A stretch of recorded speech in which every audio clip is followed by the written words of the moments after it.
أمري وحساني يفقهوا قولي السلام علیکم ورحمۃ اللہ وبرکاتہ۔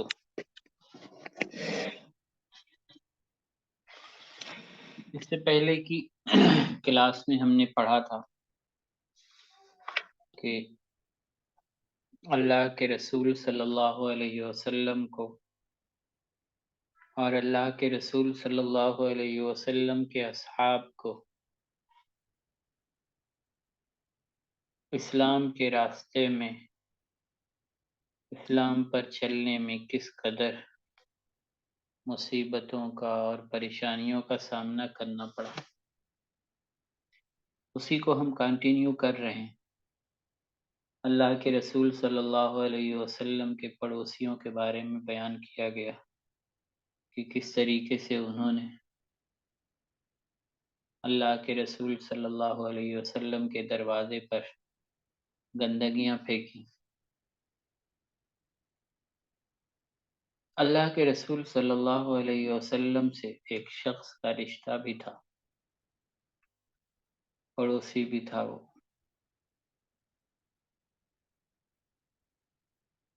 ابو لہب۔ اس کی بیوی کا نام تھا ام جمیل۔ ام جمیل نے بھی اللہ کے رسول صلی اللہ علیہ وسلم کو ستانے میں کوئی کسر نہیں چھوڑی۔ ام جمیل اور ابو لہب دونوں ہر وقت اللہ کے رسول صلی اللہ علیہ وسلم کو ستانے میں لگے رہتے ہیں۔ ایک طرف ابو لہب غلاظت پھینکتا تھا تو دوسری طرف اس کی بیوی ام جمیل خاردار جھاڑیاں اٹھا لاتی، کانٹے اٹھا لاتی اور جس راہ سے اللہ کے رسول صلی اللہ علیہ وسلم گزرتے تھے اس راستے میں ڈال دیتی تھی۔ اللہ تعالیٰ نے ان دونوں کے بارے میں سورہ لہب نازل فرمائی، تبت یدا ابی لہب وتب ما اغنی عنہ مالہ وما کسب۔ ٹوٹ جائیں ابو لہب کے دونوں ہاتھ اور وہ ہلاک ہو گیا۔ ما اغنی عنہ مالہ، نہ اس کے مال نے اسے کوئی فائدہ پہنچایا، وما کسب، اور نہ اس کی کمائی نے۔ سیصلی نارا ذات لہب، وہ ضرور بھڑکتی ہوئی آگ میں داخل ہوگا۔ وامرأتہ حمالۃ الحطب، اور اس کی بیوی بھی جو لکڑیاں ڈھونے والی ہے۔ فی جیدہا حبل من مسد، اس کی گردن میں چھال کی بٹی ہوئی رسی ہوگی۔ جب ام جمیل کو معلوم ہوا کہ قرآن حکیم میں اس کی اور اس کے شوہر کی مذمت میں صورت نازل ہوئی تو وہ جلال میں آ گئی، غصے میں آ گئی۔ ایک بھاری پتھر اٹھا کر اللہ کے رسول صلی اللہ علیہ وسلم کی طرف چل پڑی۔ آپ اس وقت ابو بکر صدیق رضی اللہ تعالی عنہ کے ساتھ خانہ کعبہ میں تشریف فرما تھے۔ سیدنا ابو بکر صدیق رضی اللہ تعالی عنہ نے ام جمیل کو دیکھا تو فوراً سمجھ گئے کہ وہ ناپاک ارادے سے آ رہی ہے۔ انہوں نے نبی اکرم صلی اللہ علیہ وسلم سے عرض کیا، اے اللہ کے رسول صلی اللہ علیہ وسلم، ام جمیل آ رہی ہے، مجھے آپ کے بارے میں خوف لاحق ہے کہ کہیں وہ آپ کو نقصان نہ پہنچا دے۔ اللہ کے رسول صلی اللہ علیہ وسلم نے فرمایا، مجھے ہرگز وہ دیکھ نہیں سکے۔ پھر اللہ کے رسول صلی اللہ علیہ وسلم نے قرآن پاک کی آیت تلاوت فرمائی، وَإِذَا قَرَأْتَ الْقُرْآنَ جَعَلْنَا بَيْنَكَ وَبَيْنَ الَّذِينَ لَا يُؤْمِنُونَ بِالْآخِرَةِ حِجَابًا مَسْتُورًا، بنی اسرائیل آیت نمبر 45۔ اور جب آپ قرآن پڑھتے ہیں تو ہم آپ کے اور ان لوگوں کے درمیان جو آخرت پر ایمان نہیں لاتے ایک مخفی پردہ ڈال دیتے ہیں، ایسا پردہ جو دوسروں کو دکھائی نہ دے۔ جمیل قریب پہنچی تو حضرت ابو بکر رضی اللہ عنہ کو مخاطب کر کے پوچھنے لگی، اے ابن ابو قحافہ، تمہارے ساتھی کا کیا معاملہ ہے؟ مجھے پتا چلا ہے کہ اس نے میری ہجو کی۔ ہجو کرنا مطلب کسی کے بارے میں باتیں کہنا، ان کی برائیاں جس میں آ جائیں، اور وہ میرے بارے میں شعر کہیں۔ قرآن کریم کی آیت جو تھی اس کو کیا کہہ رہی تھی کہ وہ شعر کہیں۔ اللہ کی قسم اگر وہ مجھے مل جائے تو میں اس پتھر سے اس کا منہ کچل دوں گی۔ کس نے کہا؟ یہ جمیل نے۔ کس سے کہا؟ حضرت ابو بکر صدیق رضی اللہ تعالیٰ عنہ سے۔ اور اس وقت اللہ کے رسول صلی اللہ علیہ وسلم بھی وہی موجود تھے، لیکن اللہ نے پردہ ڈال دیا تھا، وہ دیکھ نہیں پا رہی تھی اللہ کے رسول صلی اللہ علیہ وسلم کو۔ سیدنا ابو بکر صدیق رضی اللہ تعالیٰ عنہ نے فرمایا، اللہ کی قسم میرے ساتھی شاعر ہیں، نہ شعروں کی کوئی سد بد رکھتے ہیں، نہ انہوں نے تیری کوئی ہجو کی ہے۔ جمیل بولی، کیا اس نے یہ نہیں کہا کہ فی جیدہا حبل من مسد، اس کی گردن میں چھال کی بٹی ہوئی رسی ہوگی؟ سیدنا ابو بکر صدیق رضی اللہ تعالیٰ عنہ نے فرمایا، اللہ کی قسم یہ جملہ انہوں نے نہیں کہا۔ ظاہر سی بات ہے، یہ کس نے کہا تھا؟ اللہ رب العزت کا کلام ہے، یہ اللہ تعالیٰ نے یہ بات کہی تھی، فی جیدہا حبل من مسد۔ اللہ کے رسول صلی اللہ علیہ وسلم نے حضرت ابوبکر صدیق رضی اللہ تعالیٰ عنہ سے فرمایا، اس سے پوچھو کیا اسے تمہارے علاوہ کوئی اور شخص نظر آ رہا ہے؟ وہ مجھے دیکھ نہیں سکتی، اللہ جل جلالہ نے میرے اور اس کے درمیان پردہ حائل کر دیا۔ حضرت ابو بکر رضی اللہ تعالیٰ عنہ نے یہ بات جمیل سے پوچھی تو وہ بولی، اے ابن ابو قحافہ، کیا تم مجھ سے مذاق کرتے ہو؟ اللہ کی قسم یہاں میں تمہارے علاوہ کسی کو موجود نہیں پاتی۔ پھر کہنے لگی، بھلا میری ہی جو کون کر سکتا ہے؟ سب کو معلوم ہے کہ میں قریش کے سردار کی بیٹی ہوں۔ اس کے بعد وہ یہ شعر پڑھتی ہوئی چلی گئی، مزممن عصینا وامرہ ابینا ودینہ قلینا۔ ہم نے مزمم کی نافرمانی کی ہے، اس کی بات کا انکار کیا ہے اور اس کے دین سے بغض رکھا ہے۔ اس کے بعد اللہ کے رسول صلی اللہ علیہ وسلم نے ارشاد فرمایا، کیا تم تعجب نہیں کرتے کہ کس طرح اللہ جل شانہ نے مجھے قریش کی بدزبانی اور لعن طعن سے محفوظ فرما دیا ہے۔ قریش مزمم کو گالیاں دیتے اور مزمم کی ہجو کرتے ہیں، اور میں محمد ہوں صلی اللہ علیہ وسلم۔ سورہ لہب جب نازل ہوئی تو ابو لہب طیش میں آ گیا، بہت غصہ ہو گیا۔ وہ اپنا غصہ نکالنے کے لیے اللہ کے رسول صلی اللہ علیہ وسلم کی دو صاحبزادیوں کو طلاق دینے پر ایک دم سے بالکل تل گیا۔ ان دونوں صاحبزادیوں کا نکاح ابو لہب کے دو بیٹوں سے ہوا تھا۔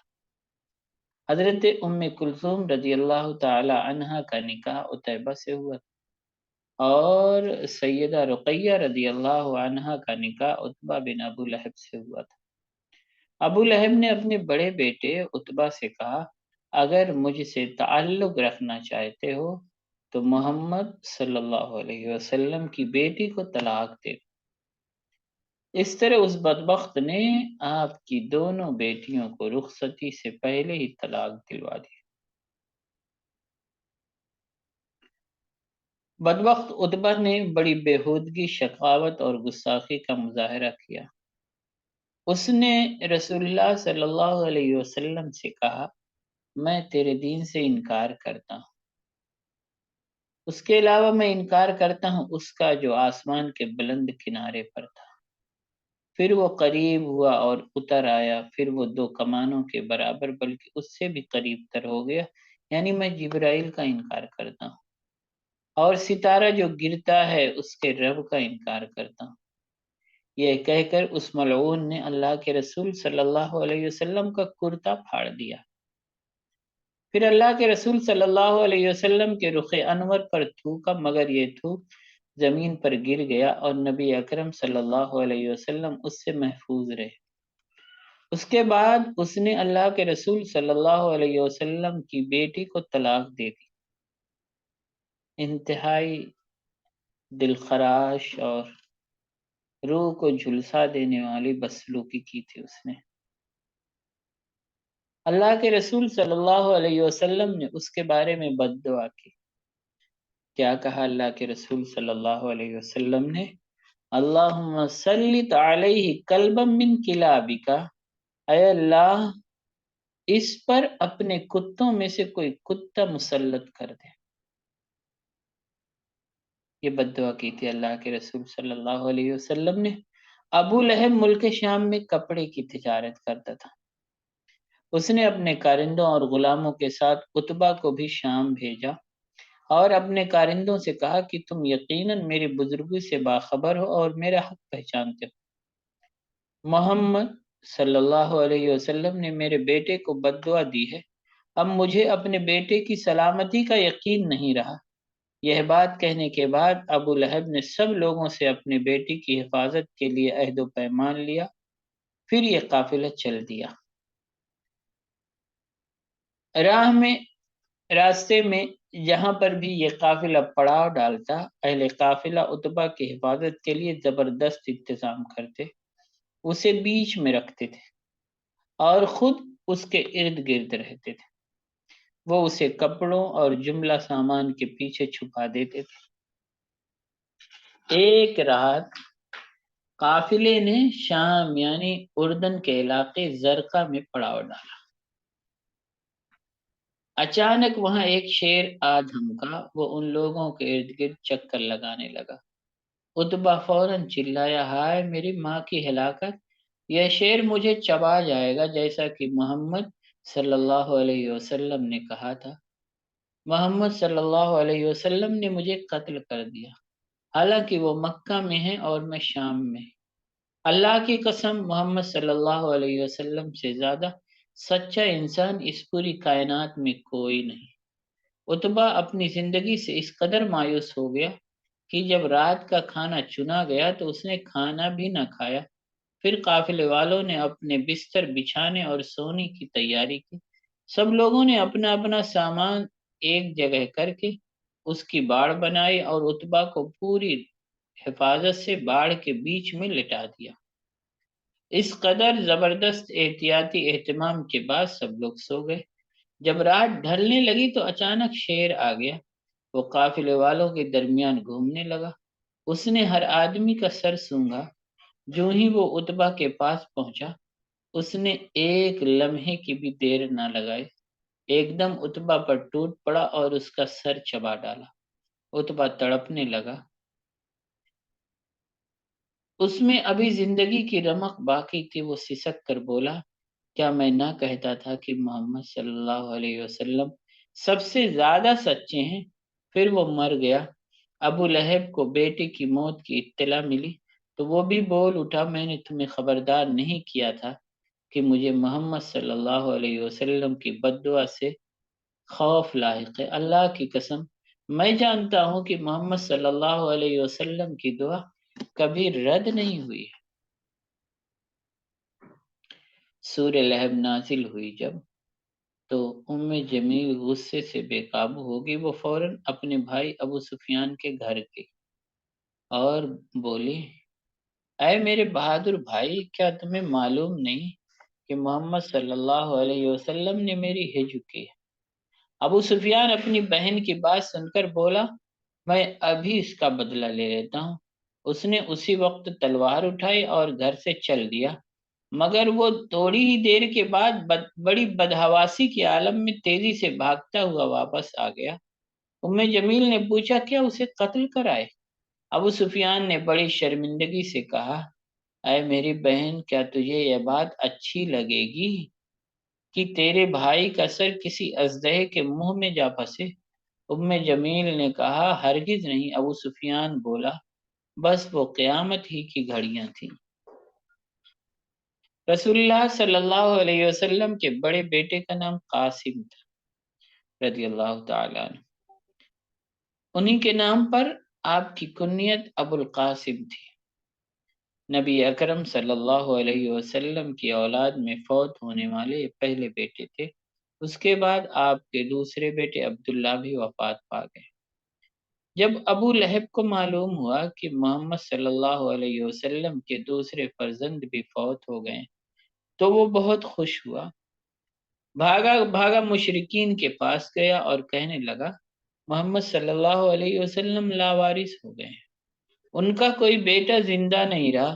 اس کے بعد جب بھی رسول اللہ صلی اللہ علیہ وسلم کا ذکر ہوتا تو عاص بن وائل سہمی کہتا اس کا قصہ چھوڑ دو، کیونکہ اب اس کی نسل چلانے والا ہی کوئی نہیں، یہ مرے گا تو اس کا تذکرہ ہی ختم ہو جائے گا۔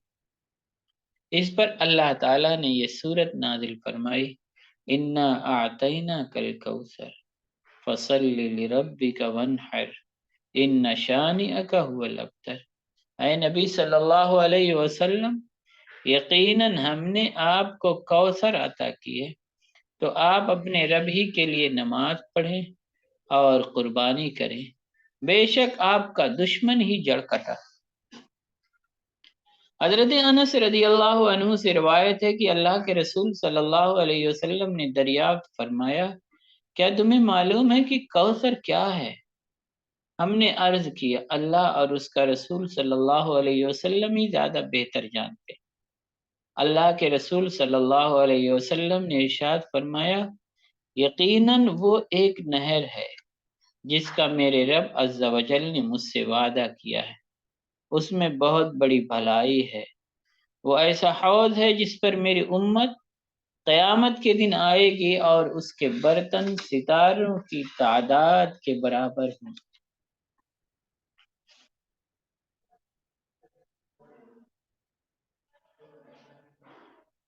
ابو جہل کی بیوی ام جمیل اللہ کے رسول صلی اللہ علیہ وسلم کو طعنے دیتی تھی۔ اس کے ایک طعنے کا حال جندب بن سفیان رضی اللہ عنہ نے بتلایا ہے۔ وہ فرماتے ہیں، اشتکا رسول اللہ صلی اللہ علیہ وسلم فلم یقم لیلتین او ثلاثا، اللہ کے رسول صلی اللہ علیہ وسلم بیمار ہو گئے، اس وجہ سے آپ 2 یا 3 راتیں قیام نہ فرما سکے۔ ایک عورت یعنی ام جمیل زوجہ ابو لہب آئی اور کہنے لگی، اے محمد صلی اللہ علیہ وسلم، میرا خیال ہے کہ تمہارے شیطان نے تمہیں چھوڑ دیا ہے، کیونکہ اسے میں نے 2 یا 3 راتوں سے نہیں دیکھا کہ وہ تمہارے پاس آیا ہو۔ اس پر اللہ تبارک و تعالی نے سورہ والضحیٰ نازل فرمائی، والضحیٰ واللیل اذا سجا ما ودعک ربک وما قلی، قسم ہے چاشت کے وقت کی اور رات کی جب وہ چھا جائے، نہ تیرے رب نے تجھے چھوڑا اور نہ وہ ناراض ہوا۔ ایک دفعہ اللہ کے رسول صلی اللہ علیہ وسلم اپنی قوم کو اسلام کی دعوت دے رہے تھے، اسی درمیان میں کچھ کفار قریش، نضر بن حارث، اسود بن عبد یغوث، ابی بن خلف، عائص بن وائل یک بارگی آ دھمکے اور کہنے لگے، اے محمد صلی اللہ علیہ وسلم، کاش تمہارے ساتھ ایک فرشتہ ہوتا جو تمہاری طرفداری میں بات کرتا، جسے لوگ براہ راست سنتے اور دیکھتے۔ اس پر اللہ جل شانہ نے ان کے بارے میں یہ آیات نازل فرمائیں، وقالوا لولا نزل علیہ ملک ولو انزلنا ملکا لقضی الامر ثم لا ينظرون ولو جعلناه ملکا لجعلناه رجلا وللبسنا علیہم ما یلبسون۔ اور ان کافر لوگوں نے کہا کہ اس نبی پر کوئی فرشتہ کیوں نہیں اتارا گیا، اور اگر ہم کوئی فرشتہ اتارتے تو سارا معاملہ ہی ختم ہو جاتا، پھر ان کو ذرا مہلت نہ دی جاتی، اور اگر ہم اس نبی کو فرشتہ بنا کر بھیجتے تو پھر بھی ہم اسے انسان ہی کی شکل میں بھیجتے، اور تب بھی ہم انہیں اسی شبہے میں ڈالتے جس میں وہ اب پڑے ہوئے۔ ایک موقع پر اللہ کے رسول صلی اللہ علیہ وسلم ولید بن مغیرہ، امیہ بن خلف، اور ابو جہل کے قریب سے گزرے تو انہوں نے اللہ کے رسول صلی اللہ علیہ وسلم کو برے القابات سے پکارا اور آپ سے استہزاء کیا، مذاق کیا آپ سے۔ اللہ کے رسول صلی اللہ علیہ وسلم اس وجہ سے پریشان ہوئے تو اللہ تعالیٰ نے قرآن پاک کی یہ آیت نازل فرمائی، وَلَقَدِ اسْتُهْزِئَ بِرُسُلٍ مِّن قَبْلِكَ فَحَاقَ بِالَّذِينَ سَخِرُوا مِنْهُم مَّا كَانُوا بِهِ يَسْتَهْزِئُونَ۔ اور اے نبی، یقیناً آپ سے پہلے رسولوں سے بھی مذاق کیا گیا تھا، پھر ان میں سے جن لوگوں نے مذاق کیا تھا انہیں اس عذاب نے آ گھیرا جس کا وہ مذاق اڑاتے تھے۔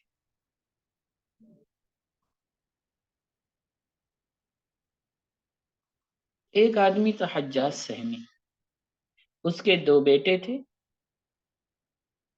یہ نبی اور منبہ۔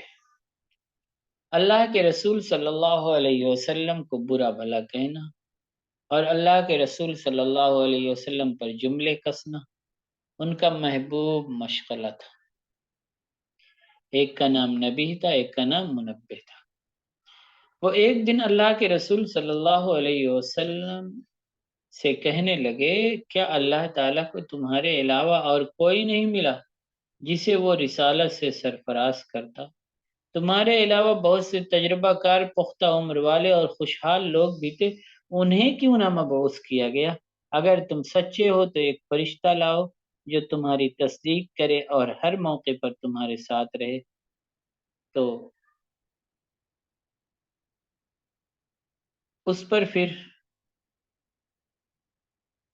ان کو نصیحت کی گئی کہ جب ان دونوں کو نصیحت کی جاتی ہے کہ تم رسول اللہ صلی اللہ علیہ وسلم سے اس طرح کی گستاخانہ باتیں نہ کرو اور سچائی قبول کر لو، تو اس پر یہ کہتے ہیں کہ یہ کسی مجنوں کا شاگرد ہے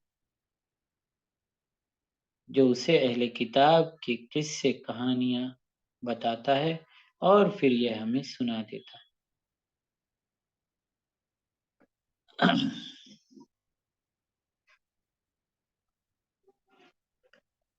ایک آدمی تھا حارث بن قیس، اللہ کے رسول صلی اللہ علیہ وسلم پر بہت طعن و تشنیع کرتا، اللہ کے رسول صلی اللہ علیہ وسلم کا مذاق اڑاتا تھا۔ کہا جاتا ہے کہ وہ خوبصورت پتھروں کی عبادت کرتا تھا، ایک خوبصورت پتھر کی عبادت کرتا، جب اسے زیادہ خوبصورت پتھر مل جاتا تو اس کی عبادت کرنے لگ جاتا اور پہلے پتھر کو چھوڑ دیتا، دوسرے پتھر کی پوجا شروع کر دیتا۔ وہ اللہ کے رسول صلی اللہ علیہ وسلم کے بارے میں کہتا، محمد صلی اللہ علیہ وسلم نے اپنے ساتھیوں کو دھوکہ دے رکھا ہے کہ موت کے بعد دوبارہ زندہ کر کے اٹھایا جائے گا۔ اللہ کی قسم، ہمیں صرف موجودہ زمانہ ہی ہلاک کرنے والا ہے، دوبارہ زندگی کا کوئی امکان نہیں ہے۔ اس کے بارے میں قرآن پاک کی آیت اتری، ارأیت من اتخذ الہہ ہوا افانت تکون علیہ وکیلا، کیا آپ نے اسے نہیں دیکھا جس نے اپنی خواہش کو معبود بنا رکھا ہے؟ افانت تکون علیہ وکیلا، کیا پھر آپ اس کے ذمہ دار ہیں؟ امیہ بن خلف رسول اکرم صلی اللہ علیہ وسلم سے انتہائی گستاخانہ سلوک کرتا تھا، وہ آپ سے مذاق کرتا، آپ کو بڑے برے القابات سے پکارتا، پھر آنکھیں میچ میچ کر اشارے کرتا اور دوسرے لوگوں کو بھی آپ سے بدسلوکی پر اکساتا تھا۔ اس برے فعل پر اللہ تعالیٰ نے یہ سورت نازل فرمائی، ویل لکل ہمزۃ لمزہ الذی جمع مالا وعددہ یحسب ان مالہ اخلدہ کلا لینبذن فی الحطمۃ وما ادراک ما الحطمہ نار اللہ الموقدۃ التي تطلع علی الافئدہ انها علیہم مؤصدہ فی امد ممددہ۔ ہر طعنہ زن عیب جو کے لیے ہلاکت ہے جس نے مال جمع کیا اور اسے گن گن کر رکھا ہے، وہ سمجھتا ہے کہ اس کا مال اسے ہمیشہ زندہ رکھے گا، ہرگز نہیں، اسے ضرور حطمہ میں پھینکا جائے گا۔ اور آپ کو کیا معلوم کہ حطمہ کیا ہے؟ وہ اللہ کی بھڑکائی ہوئی آگ ہے جو دلوں تک پہنچے گی، بے شک وہ آگ ان پر ہر طرف سے بند کر دی جائے گی لمبے لمبے ستونوں میں فی عمد ممددہ۔ ابو ثعلبہ ابی بن شریق بن عمرو بن وہب ثقفی، اخنس کے نام سے یہ معروف تھا، مشہور تھا۔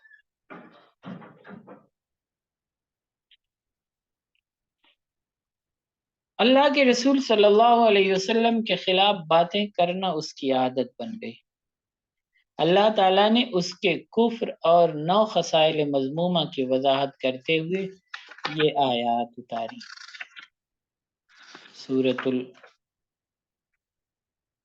القلم کی مشہور آیات،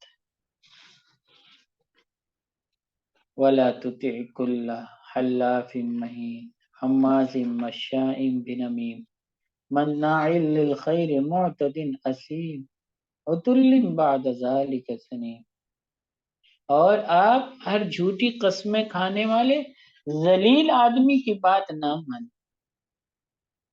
جو طعنے دینے والا ہے، انتہائی چغل خور ہے، بھلائی سے روکنے والا، حد سے گزرنے والا، سخت گنہگار اور اجڈ ہے، اس کے علاوہ وہ حرام زادہ بھی۔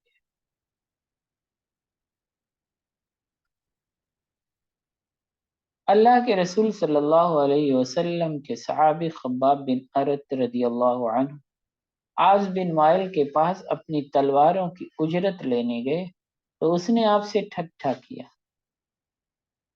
اور کہنے لگا، اللہ کی قسم قیامت کے دن اللہ کے یہاں تمہارا اور تمہارے نبی کا درجہ مجھ سے بڑا نہیں ہوگا۔ اس پر اللہ تعالیٰ نے آیت کریمہ اتاری، افرأیت الذی کفر بآیاتنا، پھر آپ اس شخص کے بارے میں بتلائیے جس نے ہماری آیات کا انکار کیا اور کیا کہا، وقال لأوتین مالا وولدا، اور کہا مجھے ضرور مال اور اولاد دی جائے گی، اطلع الغیب ام اتخذ عند الرحمن عہدا، کیا اس نے غیب کی اطلاع پا لی ہے یا رحمان کے ہاں کوئی عہد لے لیا ہے؟ کلا، ہرگز نہیں، سنکتب ما یقول ونمد له من العذاب مدا، ہم ضرور لکھیں گے جو کچھ وہ کہتا ہے اور ہم اس کے لیے عذاب بڑھا دیں گے، ونرثه ما یقول ویأتینا فردا، اور ہم ان چیزوں کے وارث ہوں گے جو وہ کہتا ہے اور وہ ہمارے پاس اکیلا آئے۔ محمد ابن اسحاق بن یسار رحمہ اللہ نے کتاب السیرہ میں لکھا ہے کہ مجھے یہ خبر پہنچی ہے کہ اللہ کے رسول صلی اللہ علیہ وسلم ایک دن مسجد میں ولید بن مغیرہ کے ساتھ بیٹھے ہوئے تھے، اسی دوران نضر بن حارث آیا اور ان کے ساتھ بیٹھ گیا۔ اس وقت مسجد میں قریش کے اور بھی کئی آدمی بیٹھے تھے۔ اس موقع پر اللہ کے رسول صلی اللہ علیہ وسلم نے گفتگو فرمائی تو نضر بن حارث نے آپ کی گفتگو میں دخل اندازی کی۔ اللہ کے رسول صلی اللہ علیہ وسلم نے اس سے مخاطب ہو کر بات چیت کی کہ یہاں تک کہ اسے لاجواب کر دیا۔ پھر آپ نے ان تمام قریشیوں کے سامنے قرآن پاک کی یہ آیات تلاوت فرمائی، انکم وما تعبدون من دون اللہ حسب جہنم انتم لہا واردون، بے شک تم اور جن کی تم اللہ کے سوا عبادت کرتے ہو سب جہنم کا ایندھن بنو، لو کان ہؤلاء آلہۃ ما وردوها وکل فیہا خالدون، تم لازماً اس میں داخل ہو کر رہو گے، اگر یہ واقعی معبود ہوتے تو اس میں نہ پڑھتے، ما وردوها وکل فیہا خالدون، اور اب سب ہمیشہ جہنم میں رہیں گے، لہم فیہا زفیر، اس میں ان کے لیے چیخنا چلانا ہوگا، وہم فیہا لا یسمعون، اور وہ اس میں کچھ نہ سن پائیں گے۔ پھر رسول اکرم صلی اللہ علیہ وسلم کھڑے ہو گئے، ادھر عبداللہ بن زبعرہ سہمی آ گیا، وہ بھی قریشیوں کے ساتھ بیٹھ گیا۔ ولید بن مغیرہ نے عبداللہ بن زبعرہ سے کہا کہ اللہ کی قسم نضر بن حارث آیا، وہ ابھی ابن عبد المطلب کے ساتھ کھڑا تھا اور بیٹھنے بھی نہ پایا تھا کہ محمد صلی اللہ علیہ وسلم نے اس سے کہا کہ ہم اور ہمارے یہ تمام معبود جن کی ہم عبادت کرتے ہیں جہنم کا ایندھن ہے۔ ابن زبارہ نے یہ سن کر کہا کہ اگر میری محمد صلی اللہ علیہ وسلم سے ملاقات ہو جاتی تو میں ان سے اس موضوع پر بحث کرتا۔ جاؤ محمد صلی اللہ علیہ وسلم سے یہ پوچھو کہ اللہ تعالیٰ کے سوا جن کی عبادت کی جاتی ہے اگر وہ سب اپنے عابدوں کے ساتھ جہنم میں جائیں گے تو ہم تو فرشتوں کی بھی عبادت کرتے ہیں، یہودی عزیر علیہ السلام کی عبادت کرتے ہیں، اور نصرانی مسیح عیسیٰ ابن مریم علیہ السلام کی پوجا کرتے ہیں، کیا فرشتے اور عزیر اور مسیح بھی جہنم میں جائیں گے؟ ولید اور اس کے ساتھ مجلس میں موجود دیگر لوگوں کو ابن زبارہ کی یہ بات بہت اچھی لگی اور انہوں نے یہ خیال کیا کہ اپنی اس دلیل کے ساتھ یہ غالب آ گیا ہے۔ جب رسول اکرم صلی اللہ علیہ وسلم کو اس کی یہ بات بتلائی گئی تو آپ نے فرمایا ہر وہ معبود جو یہ پسند کرے کہ اللہ تعالیٰ کے علاوہ اس کی بھی عبادت کی جائے تو وہ اپنے عابد کے ساتھ ہو۔ یہ لوگ شیاطین کی اور جس کی عبادت کا شیاطین نے انہیں حکم دیا اس کی عبادت کرتے ہیں۔ اللہ تعالیٰ نے آیات نازل فرمائی ان الذین سبقت لهم منا الحسنى اولئک عنها مبعدون، بے شک جن لوگوں کے لیے ہماری طرف سے پہلے ہی بھلائی مقدر ہو چکی ہے وہ اس سے دور رکھے جائیں گے اور اس کی آہٹ بھی نہیں سنیں گے، اور جس چیز کو ان کا جی چاہے گا وہ اس میں ہر طرح کے عیش اور لطف کے ساتھ ہمیشہ رہیں گے۔ یعنی عیسیٰ ابن مریم، عزیر علیہ السلام جن کی انہوں نے عبادت کی اور جو اللہ تعالیٰ کے اطاعت گزار اور فرما بردار تھے، وہ یقیناً اللہ تعالیٰ کی خوشنودی کی فہرست میں ہے، مگر گمراہ لوگوں نے اللہ تعالیٰ کے بجائے انہیں اپنا معبود بنا لیا تھا، لہذا گمراہ لوگ اپنے کرتوت کی سزا ضرور بھگتیں گے۔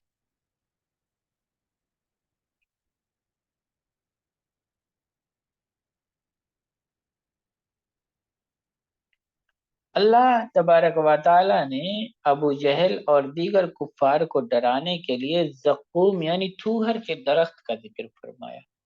ثم انکم ایھا الضالون المکذبون لآکلون من شجر من زقوم، پھر یقیناً تم اے گمراہو جھٹلانے والو تم تھوہر کے درخت سے ضرور کھاؤ گے۔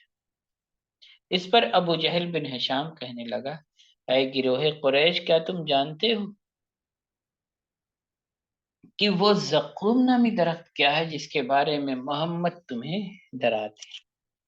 قریش نے جواب دیا ہمیں تو زقوم کا کوئی علم نہیں۔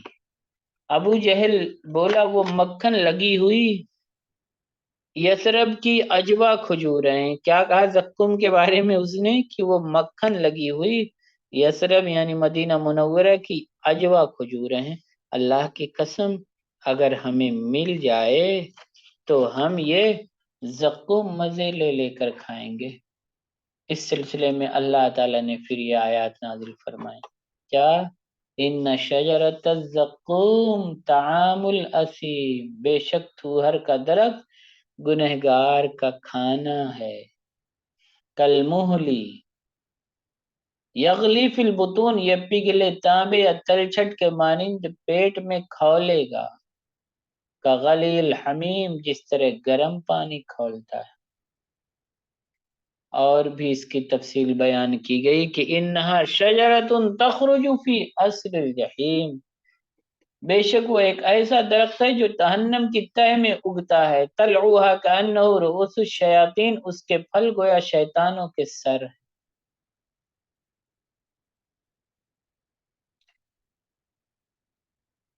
ان آیات میں اللہ تعالیٰ نے مشرکین کو تنبیہ فرمائی اور انہیں دردناک عذاب سے ڈرایا، جس پر قریش نے بڑے تعجب کا اظہار کیا،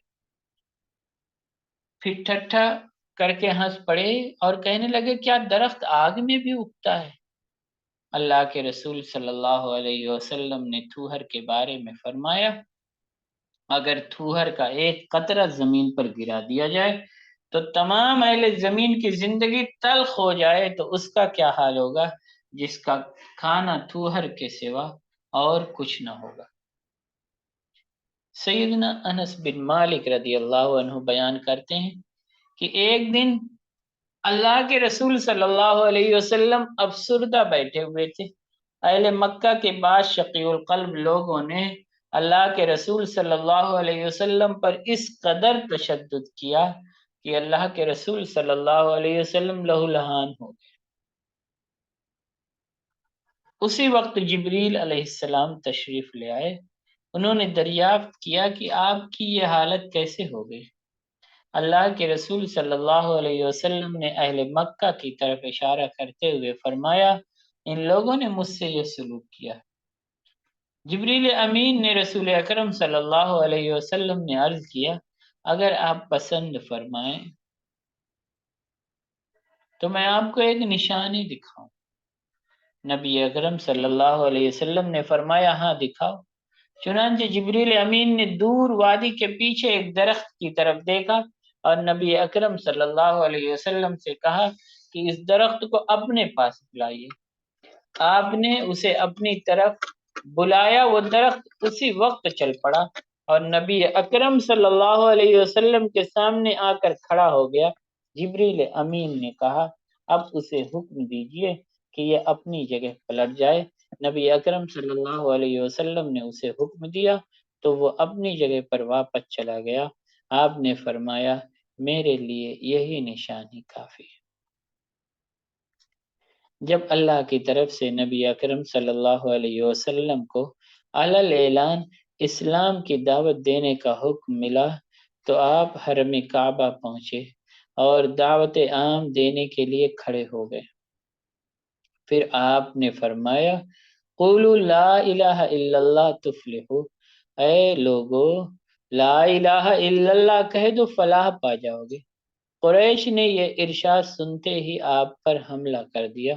اسی دوران ایک فریاد سنائی دی جسے نبی اکرم صلی اللہ علیہ وسلم کے پروردہ حضرت حارث بن ابی حالہ رضی اللہ عنہ نے سنا۔ وہ فوراً نبی اکرم صلی اللہ علیہ وسلم کو بچانے کے لیے دوڑے۔ رکن یمانی کے پاس ان کی قریش سے مٹ بھیڑ ہو گئی۔ وہ رسول اکرم صلی اللہ علیہ وسلم کو کی ڈیفنس کے لیے بچانے کے لیے بےتابی سے آگے بڑھے۔ قریش نے انہیں گھیر لیا اور بہت مارا۔ اسی تشدد کے دوران وہ شہید ہو گئے۔ یہ پہلا خون تھا جو دین اسلام کے لیے بے دریغ بہا دیا گیا۔ حضرت عبداللہ بن عباس رضی اللہ عنہما سے روایت ہے کہ قریش کے سردار حتیم میں جمع ہوئے۔ سب نے اپنے بتوں لات، عزیٰ، منات، نائلہ اور اصاف کی قسمیں کھائیں اور اس بات پر اتفاق کیا کہ جو ہی محمد صلی اللہ علیہ وسلم نظر آئیں اسی وقت سب لوگ ایک دم اٹھ کھڑے ہوں اور فوراً ان پر ٹوٹ پڑیں۔ ہم میں سے کوئی بھی اس وقت تک پیچھے نہ ہٹے جب تک کہ ہم انہیں قتل نہ کر ڈالیں۔ رسول اکرم صلی اللہ علیہ وسلم کی بیٹی فاطمہ رضی اللہ عنہا کو اس گھناؤنے ارادے کا پتہ چل گیا۔ وہ روتی ہوئی رسول اکرم صلی اللہ علیہ وسلم کی خدمت میں گئیں اور قریش کے سرداروں نے آپ کے خلاف یہ معاہدہ کیا ہے کہ جو ہی وہ آپ کو دیکھیں آپ پر ٹوٹ پڑیں اور قتل کر دیں۔ ایک آدمی بھی ایسا نہیں ہے جو آپ کے خون سے ہاتھ رنگنے کے لیے بےتاب نہ ہو۔ اللہ کے رسول صلی اللہ علیہ وسلم نے پورے وقار اور اطمینان سے فرمایا، میری بیٹی مجھے وضو کراؤ۔ اللہ کے رسول صلی اللہ علیہ وسلم نے وضو کیا اور ان لوگوں کے پاس حرم تشریف لے گئے۔ جب ان سنگ دل لوگوں نے اللہ کے رسول صلی اللہ علیہ وسلم کو دیکھا تو فوراً چلائے، لو وہ آ گیا۔ لیکن یہ کہتے ہی ان کی آنکھیں جھک گئیں اور گردنیں لٹک کر سینوں سے لگ گئیں۔ وہ بالکل مبہوت ہو کر بیٹھے رہے۔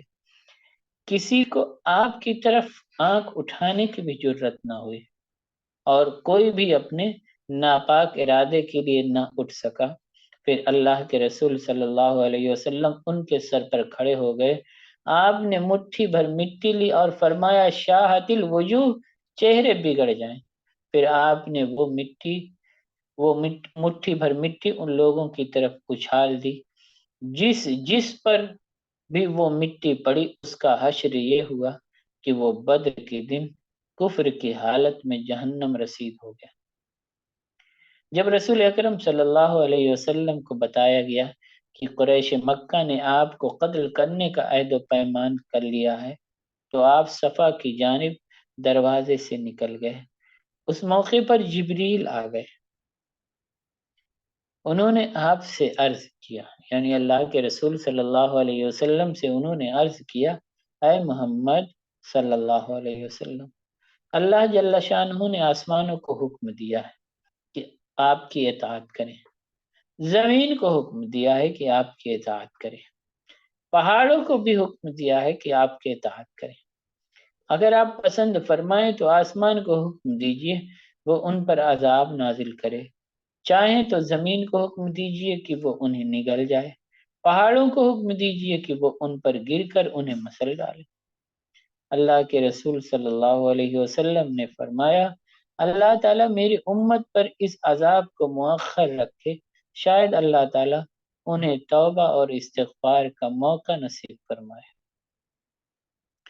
ابو جہل کبھی کبھی اللہ کے رسول صلی اللہ علیہ وسلم کی مجلس میں آ بیٹھتا تھا، قرآن حکیم کی تلاوت بھی سنتا، لیکن اس کی تصدیق نہیں کرتا تھا، نہ ایمان لاتا اور نہ نماز ادا کرتا تھا، بلکہ الٹا رسول اکرم صلی اللہ علیہ وسلم کو بھی نماز پڑھنے سے روکتا تھا۔ اللہ تعالیٰ نے اس کے بارے میں ارشاد فرمایا، فلا صدق ولا صلى ولكن كذب وتولى، نہ تو اس نے تصدیق کی اور نہ نماز پڑھی، بلکہ اس نے حق کو جھٹلایا اور منہ موڑا۔ سیدنا عبداللہ بن عباس رضی اللہ عنہما بیان کرتے ہیں کہ نبی اکرم صلی اللہ علیہ وسلم بیت اللہ کے صحن میں نماز پڑھتے تھے تو ابو جہل آپ کو نماز پڑھنے سے روکتا تھا۔ ایک دن آپ مقام ابراہیم کے پاس نماز پڑھ رہے تھے کہ ابو جہل آیا اور دیکھتے ہی بولا، اے محمد، کیا میں نے تمہیں نماز پڑھنے سے منع نہیں کیا تھا؟ ساتھ ہی وہ نبی اکرم صلی اللہ علیہ وسلم کو دھمکیاں دینے لگا۔ آپ نے جواباً اسے ڈانٹا۔ ایک روایت میں ہے کہ اللہ کے رسول صلی اللہ علیہ وسلم نے اس کا گریبان پکڑ لیا اور جھنجوڑ کر فرمایا، اولا لک فاولا ثم اولا لک فاولا، تیرے لیے ہلاکت پر ہلاکت ہے، پھر تیرے لیے ہلاکت پر ہلاکت ہے۔ اس پر ابو جہل بولا، اے محمد، مجھے دھمکی دیتے ہو؟ تم اور تمہارا الہ دونوں میرا کچھ نہیں بگاڑ سکتے۔ میں مکہ کے دونوں پہاڑوں کے درمیان چلنے پھرنے والوں میں سب سے زیادہ معزز ہوں، میری محفل سب سے بڑی ہے۔ اس موقع پر اللہ تعالیٰ نے یہ آیت کریمہ نازل فرمائی، فَلْيَدْعُ نَادِيَهْ، چنانچہ اسے چاہیے کہ اپنی مجلس والوں کو بلائے، سندع الزبانیہ، یقیناً ہم بھی عذاب کے فرشتوں کو بلا لیں گے۔ ایک دفعہ ابو جہل نے سرداران قریش سے پوچھا،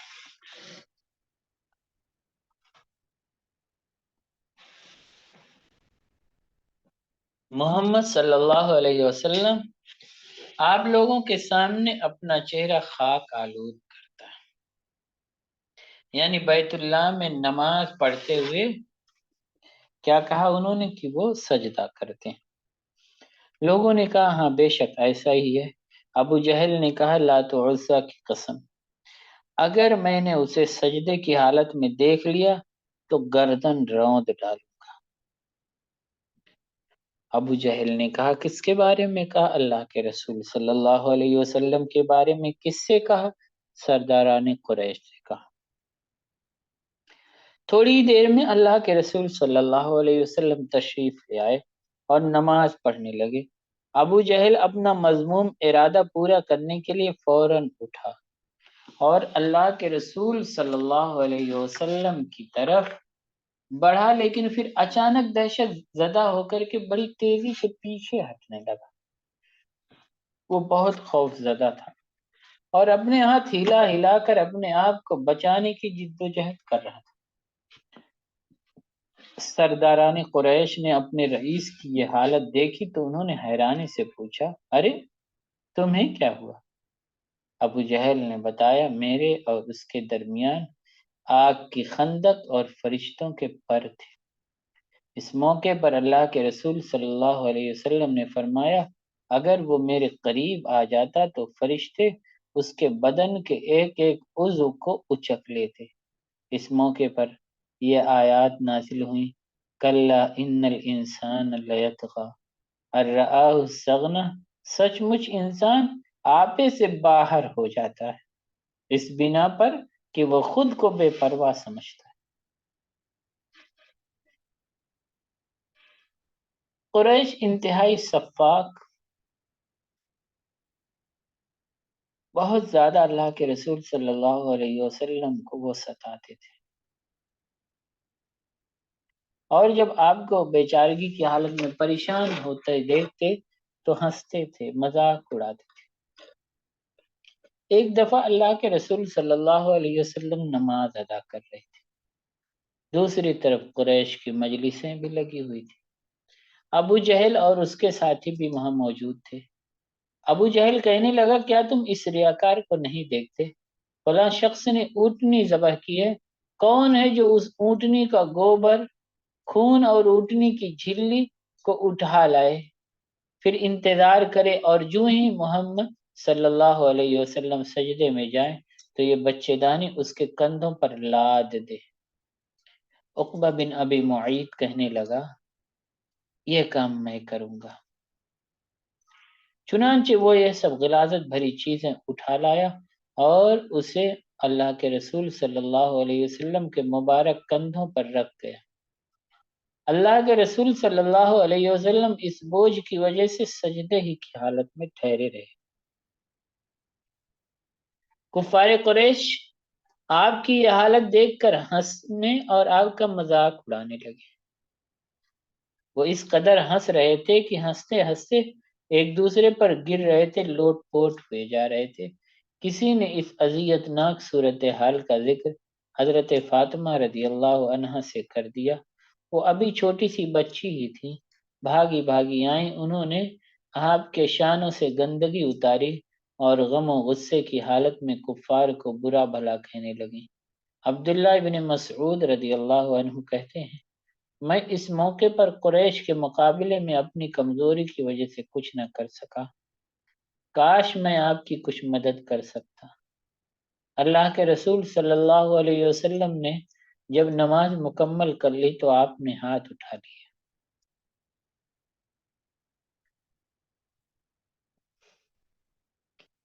ہاتھ اٹھانے کے بعد 3 مرتبہ فرمایا، اللہم علیک بقریش، اے اللہ ان قریشیوں سے تو خود نپٹ لے۔ مشرکین نے اللہ کے رسول صلی اللہ علیہ وسلم کی زبان مبارک سے یہ جملہ سنا تو ٹھٹا مذاق کرتے کرتے اچانک ٹھٹک گئے اور خوف زدہ ہو گئے، کیونکہ انہیں پورا یقین تھا کہ اللہ کے رسول صلی اللہ علیہ وسلم کی بددعا ضرور قبول ہوگی۔ پھر آپ نے رؤسائے قریش کے 7 افراد کے نام لے کر بددعا کی۔ کس کے نام؟ عتبہ بن ربیعہ، شیبہ بن ربیعہ، ولید بن عتبہ، ابو جہل بن ہشام، عقبہ بن ابی معیط اور امیہ بن خلف۔ راوی کہتے ہیں کہ 7واں نام میں بھول گیا، لیکن صحیح بخاری اور دیگر مقامات پر 7ویں قریشی کا نام عمارہ بن ولید بتایا گیا ہے۔ عبداللہ بن مسعود رضی اللہ عنہ کہتے ہیں کہ اللہ کی قسم میں نے ان سب کو بدر کی لڑائی میں مقتول پایا، پھر انہیں گھسیٹ کر بدر کے کنویں میں پھینک دیا گیا۔ اس کے بعد اللہ کے رسول صلی اللہ علیہ وسلم نے ارشاد فرمایا، کنویں والے اللہ کی رحمت سے دور کر دیے گئے ہیں۔ اللہ کے رسول صلی اللہ علیہ وسلم بیت اللہ کے صحن میں نماز میں مشغول تھے کہ سجدے کی حالت میں عقبہ بن ابی معیط نے آپ کے گردن پر اپنا پاؤں رکھ دیا اور گردن مبارک کو اتنی شدت سے دبایا کہ آپ کی آنکھیں باہر نکل آئیں۔ اللہ کے رسول صلی اللہ علیہ وسلم کو بعض دفعہ ایسی جسمانی تکلیف دی جاتی تھی، شدید قسم کی، کہ آپ کو اپنی جان نکل جانے کا خطرہ پیدا ہو جاتا تھا۔ مشرکین طرح طرح کے ہتھ کنڈوں سے لیس ہو کر آتے تھے اور آپ کی جان کے در پہ رہتے تھے، مگر اللہ ذوالجلال نے ہر طرح اور ہر حال میں آپ کی حفاظت فرمائی۔ دشمنان اسلام کو جب یہ یقین ہو گیا کہ رسول اللہ صلی اللہ علیہ وسلم کسی قیمت پر تبلیغ دین سے دستبردار نہیں ہوں گے تو انہوں نے آپ کو قتل کرنے کا فیصلہ کر لیا۔ ابو جہل نے قریش سے کہا، اے گروہ قریش، تم نے دیکھ لیا ہے کہ محمد ہمارے دین کے عیوب بیان کرنے، ہمارے بزرگوں کو گالیاں دینے، ہمارے دانشوروں کو بیوقوف کہنے سے باز نہیں آئے۔ اب میں نے اللہ کی قسم کھائی ہے اور اس سے وعدہ کیا ہے کہ میں صبح اتنا بھاری پتھر اٹھاؤں گا جتنا کہ میں اٹھانے کی طاقت رکھتا ہوں۔ پھر جس وقت محمد صلی اللہ علیہ وسلم سجدے کی حالت میں ہوں گے، میں اس پتھر سے ان کا سر کچل دوں گا۔ اے گروہ قریش، پھر یہ تمہارے رحم و کرم پر موقوف ہوگا کہ تم میری مدافعت کرو، یعنی میرا ڈیفنس کرو، یا اس کے بدلے میں مجھے اس کے وارثوں کے حوالے کر دو۔ پھر بنو عبد مناف میرے ساتھ جو چیز چاہیں کر لیں، مجھے کوئی پرواہ نہیں۔ قریش نے کہا، اللہ کی قسم، ہم ہرگز تمہیں ان کے حوالے نہیں کریں گے اور تم اپنا ارادہ پورا کرو۔ صبح ہوئی، ابو جہل نے ایک بھاری پتھر اٹھا لیا اور اللہ کے رسول صلی اللہ علیہ وسلم کا انتظار کرنے لگا۔ آپ حسب معمول صبح کے وقت گھر سے نکلے۔ یہ واقعہ تحویل قبلہ سے پہلے کا ہے۔ اس وقت بیت المقدس قبلہ تھا۔ آپ بیت اللہ کے پاس رکن یمانی اور حجر اسود کی جہت میں، جہاں کعبہ اور شام یعنی بیت المقدس دونوں سامنے کے رخ پر ہوتے تھے، کھڑے ہو گئے اور نماز پڑھنے لگے۔ ادھر قریش اپنی اپنی مجلسوں میں چوکس ہو کر بیٹھ گئے، ابو جہل کی کارروائی کا انتظار کرنے لگے۔ جو ہی آپ سجدے میں گئے، ابو جہل نے پتھر اٹھا لیا اور آپ کی طرف لپکا، لیکن جیسے ہی وہ آپ کے قریب پہنچا، بری طرح بدحواس ہو کر پلٹ آیا۔ اس کا رنگ پیلا ہو گیا تھا، چہرے پر ہوائیاں اڑ رہی تھیں، ایسا معلوم ہوتا تھا جیسے اس کا خون خشک ہو گیا۔ دہشت کے مارے اس کے ہاتھ سے پتھر بھی چھوٹ گیا۔ قریش کے سرکردہ افراد اس کی طرف لپکے اور پوچھنے لگے، اے ابو الحکم، تمہیں کیا ہو گیا ہے؟ ابو جہل بولا، میں تو وہی کام کرنے گیا تھا جو میں نے تمہیں رات کو بتایا تھا، لیکن جیسے ہی میں اس کے قریب پہنچا، میرے اور اس کے درمیان ایک اونٹ حائل ہو گیا۔ اللہ کی قسم، اس جیسی بڑی کھوپڑی، اس جیسی لمبی گردن اور اس جیسے بڑے بڑے خوفناک دانتوں والا اونٹ میں نے کبھی نہیں دیکھا۔ وہ اونٹ مجھے نگل جانا چاہتا تھا۔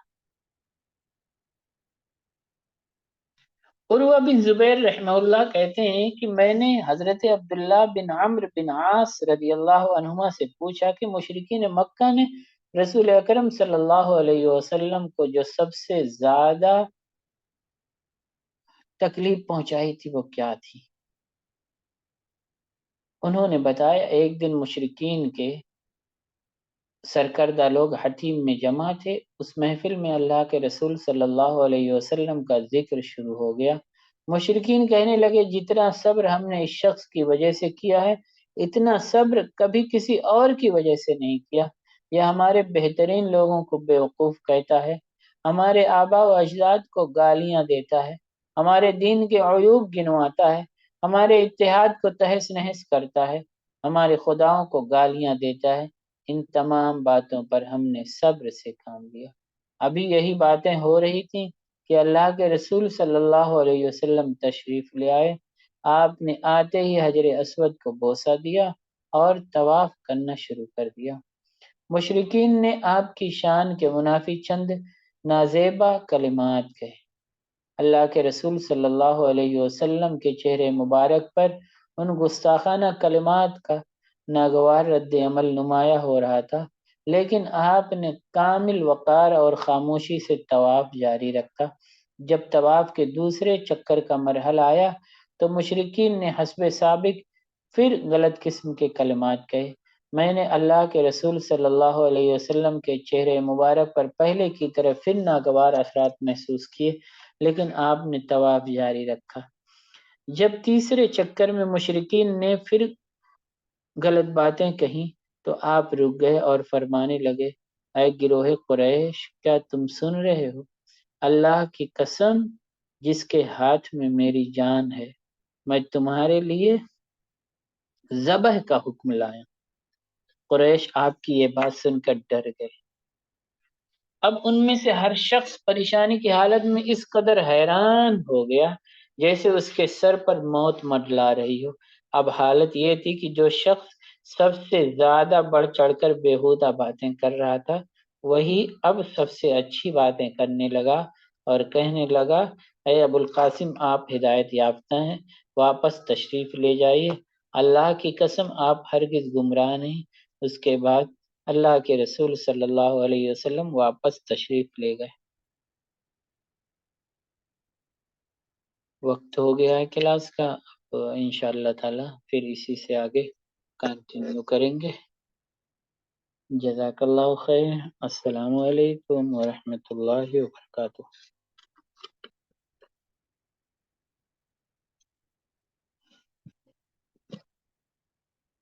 دیکھیے یہ سیرت کی جو کلاس ہے ہر بدھ کو رات میں 8 بجے سے 9 بجے تک ہے، ایک دم ٹائم سے شروع ہو جاتی ہے الحمدللہ۔